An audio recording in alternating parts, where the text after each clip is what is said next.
નમસ્કાર. Gujarat weather analysis સાથે હું છું ભગવતી વિશાવડિયા. છેલ્લા કેટલાય દિવસથી અનરાધાર રાજ્યમાં વરસાદ વરસી રહ્યો છે. ઘણા બધા એવા વિસ્તારો છે કે ત્યાં જળમગ્ન થઈ ગયા છે, કારણ કે ભારે પૂરની સ્થિતિ પણ સર્જાઈ છે. અને ખાસ કરીને સ્માર્ટ સિટીની વાત કરવી છે. અમદાવાદ, સુરત સહિતના વિસ્તારો છે ત્યાં ભારે વરસાદ હજુ પણ વરસી રહ્યો છે, ખાસ કરીને દક્ષિણ ગુજરાત સહિતના ભાગો છે. બીજી તરફ મધ્ય ગુજરાતના પણ ઘણા બધા એવા વિસ્તારો છે કે ત્યાં ભારે વરસાદને લઈને તબાહીના દ્રશ્યો સામે આવ્યા છે. હવે આગામી દિવસોમાં કયા એવા વિસ્તારો છે કે ત્યાં વરસાદ પડશે, આપણે વિંડીના માધ્યમથી સમજવાનો પ્રયત્ન કરીએ. આજની વાત કરીએ તો આજે ગુજરાતના મધ્ય ભાગમાં છે અત્યારે વરસાદી સિસ્ટમ દેખાઈ રહી છે. આમ તો જોઈએ તો કચ્છ સહિતના ભાગો છે અને રાજકોટ સહિતના ભાગો છે ત્યાં આજે વરસાદ પડી શકે તેવી સંભાવનાઓ પૂરેપૂરી દેખાઈ રહી છે. સુરત સહિતના અને અમદાવાદ સહિતના ભાગોની વચ્ચે છે ત્યાં અત્યારે આ સિસ્ટમની અસર ભયાનક જોવા મળી રહી છે અને ઘણા બધા એવા વિસ્તારો છે કે ત્યાં અત્યારે વરસાદ પણ ભારે પડી રહ્યો છે.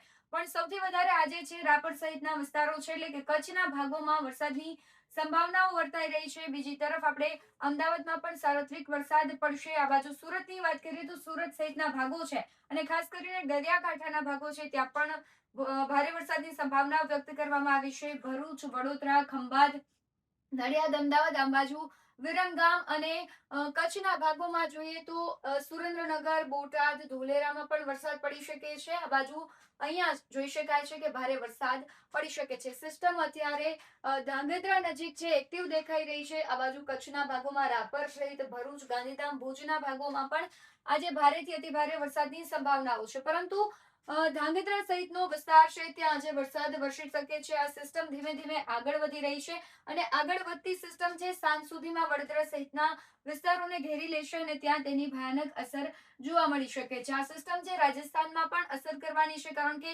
ગુજરાતમાંથી રાજસ્થાન તરફ જતી દેખાઈ રહી છે.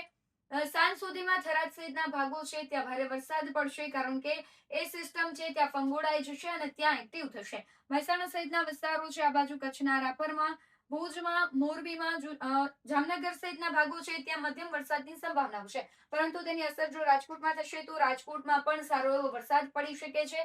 અત્યારે જે સિસ્ટમ છે કચ્છ સહિતના ભાગોમાં ને ખાસ કરીને ધાંગધ્રા સહિતના ભાગોમાં છે તેની અસર જોવા મળશે. આવતીકાલની વાત કરીએ તો આવતીકાલે તમે જોઈ શકો છો કે કચ્છના ભાગોમાં સિસ્ટમ છે તેની ભયાનક અસર જોવા મળશે અને બીજી બાજુ મધ્ય ગુજરાતના ઉપરના ભાગોમાં છે ત્યાં પણ તેની અસર જોવા મળશે. એટલે કે મહેસાણા સહિતનો ભાગ, થરાદ સહિતનો ભાગ છે ત્યાં છે વરસાદની ખાસી એવી અસર જોવા મળશે. આમ તો સાર્વત્રિક વરસાદ ગુજરાતમાં વરસી જ રહ્યો છે. ઘણા બધા એવા વિસ્તારો છે કે ત્યાં અતિભારે વરસાદને કારણે પૂરની સ્થિતિ પણ સર્જાઈ છે. આખી સિસ્ટમ છે ધીમે ધીમે આગળ વધી રહી છે અને ત્યારબાદ અત્યારે આપણે જોઈ શકાય છે કે ગુજરાત સહિત રાજસ્થાનનો ભાગ છે ત્યાં પણ વરસાદી સિસ્ટમની ભારે અસર જોવા મળી રહી છે. ત્યાંના ઘણા બધા એવા વિસ્તારો છે કે ત્યાં આપણે જોઈ શકાય કે જયપુર, જોધપુર, બારમેર, જેસલમેર આ બધે અત્યારે વરસાદ ભારેથી અતિ ભારે વરસી રહ્યો છે. ગુજરાતમાં પણ આવતીકાલે છે સાંજ સુધીમાં સુરતમાં સિસ્ટમ છે અહીંયા અસરકારક દેખાઈ રહી છે, કારણ કે ફંગોળાશે સિસ્ટમ અને ત્યારબાદ સુરતમાં અત્યારે સંભાવનાઓ એવી દેખાઈ રહી છે કે સુરત સહિતના ભાગોમાં તેની અસર જોવા મળી શકે છે. આપણે અહીંયા જોઈ શકાય છે કે ભરૂચમાં તેની અસર જોઈ શકાય છે. આ બાજુ ખંભાત, ધોલેરા, ભાવનગર દરિયાકાંઠાના વિસ્તારો છે ત્યાં પણ તેની ક્યાંક ને ક્યાંક અસર જોવા મળશે. એટલે કે ભાવનગર, અલંગ, પાલીતાણા, મહુવા, અમરેલી સહિતનો ભાગ છે ત્યાં પણ તેની અસર જોવા મળી શકે છે. અત્યારે હાલ અમરેલી સહિતના ભાગો છે, રાજ્યના ઘણા બધા એવા વિસ્તારો છે કે ત્યાં વરસાદ વરસી જ રહ્યો છે. નદીઓ છે બે કાંઠે વહેતી થઈ છે. ઘણા બધા રસ્તાઓ છે, હાઈવે છે તે બ્લોક થઈ ગયા છે, કારણ કે ભારેથી અતિ ભારે વરસાદ વરસી રહ્યો છે. જો તમારા વિસ્તારમાં વરસાદ વરસી રહ્યો હોય તો એ વિડીયો તમે અમને અમારા વોટ્સએપ નંબર પર મોકલી શકો છો. બાકી આવા જ વધુ અહેવાલો સાથે ફરી મળતા રહીશું. તમે અમારી યુટ્યુબ ચેનલને સબસ્ક્રાઇબ કરવાનું અને ફેસબુક અને ઇન્સ્ટાગ્રામ પર ફોલો કરવાનું ભૂલશો નહીં.